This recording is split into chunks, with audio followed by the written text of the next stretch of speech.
eternal life is to know God.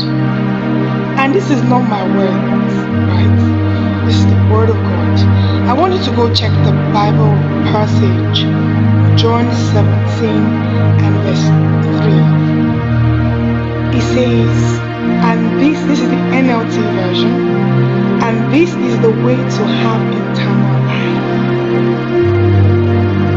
It's telling us what eternal life entails. To know you, the only true God. To know you, the only true God, and Jesus Christ, the one you sent to earth. So, in case you've been hearing eternal life, go to heaven, give your life to Christ, say go to heaven, you know, go to hell, all of that.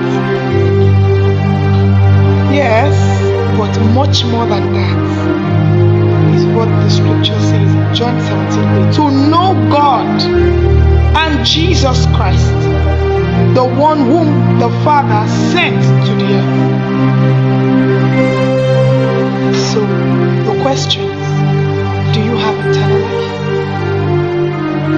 Are you making that conscious step and effort to know God? The same God that you claim to have received as your Lord and Savior. The same Jesus that you claim to have accepted as your Lord and Savior. Are you having that knowledge, that fellowship? Are you coming into that knowledge of Him? I say to know the only true God and Jesus Christ, the one who sent to me.